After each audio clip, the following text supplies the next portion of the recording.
Hello, friend. This is Ryan Hicks of ChristianVeganism.com. Today, I want to talk to you about a question somebody asked about what do they do if someone served them non vegan food? Now, the context was not that it was a mistake, but they did it on purpose. Well, here's the simple thing you need to avoid such people, not have your good communication corrupted by these evil people. Now, they may ask for forgiveness and you forgive them. This does not mean that you continue to associate with people who are evil like this. Now, if there was some mistake and it was an accident, that's one thing. But if they did it on purpose, that's an evil person. I can't imagine the kind of thinking and the mentality of a person who would do that to someone else. But whatever it is, it's not the kind of people you want to be around. They're not looking out for your best. What's next? Are they going to put poison in your food? Especially if it's some big joke to them. That's an evil person that you don't want to be around. And you need to ask yourself, step back and ask yourself some questions about why you're hanging around those kind of people in the first place. I wrote a book called Co-Creators with God, and in it I deal with this idea of hanging around evil people, often attributed to Jesus, saying, well, Jesus hung around publicans and prostitutes. But if you read that actual scripture, it was an accusation being made against him. He was also said to be a drunk and a glutton and all these things. It wasn't true about him. The people who he went to, like Zacchaeus, who was a publican, was a repentant person who was willing to give up half of his wealth and restore people who he had wronged. He wasn't just some sinner out there continuing to practice evil. He had confessed and forsaken his sins. You don't need to associate with these kind of people. These people will drag you down if they're evil like this. And this isn't just some disagreement. Somebody willing to try to get you to violate your own conscience, and they don't care, and they think it's funny or cute, or they just think that was something that was reasonable for them to do. That's not the kind of person you want to associate with.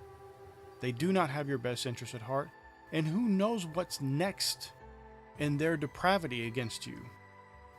You don't want to associate with them. Yes, you forgive them.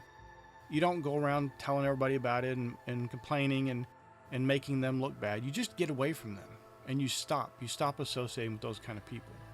Now, as far as you personally, because the concern was, well, now I'm not a vegan. No, you are a vegan. Being tricked or being abused in this situation isn't you choosing to eat and harm an animal. The whole purpose of veganism is to do as little harm as possible. You weren't choosing. Now, here's one of the things, though, I gotta say. If you had an intuition, that gut feeling, something was wrong and you continued to eat instead because you were more concerned about offending the person serving you the food who wound up serving you non-vegan food, then you need to go back and check this situation and really examine yourself. Because one of the problems is sometimes people ignore that leading of the Spirit, that guidance to not do something or to do something. That right there is where the problem comes in. You didn't do anything wrong by eating something that you were told was vegan and it wasn't. But if you had an intuition, if you had that gut feeling, something wasn't right, I shouldn't eat this, and you still did, you went against your conscience, it's as the scripture says, if you know to do good and do it not, to him it is sin. And sin is transgression of the law. So you're knowing something, you shouldn't do this, but you do it anyway.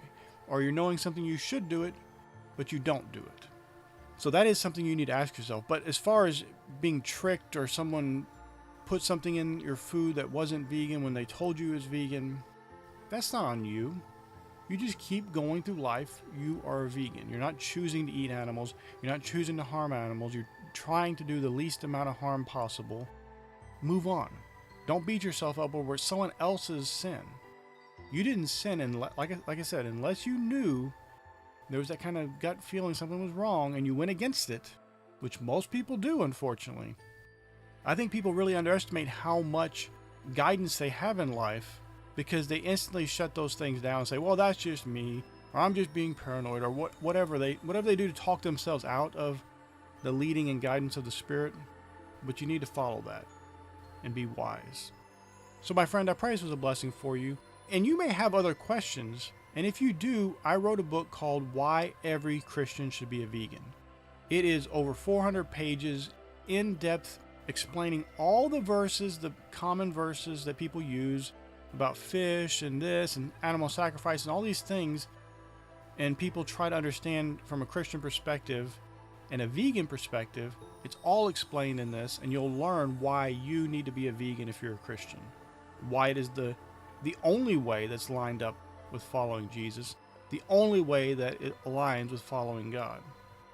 Get it today. It's at christianveganism.com.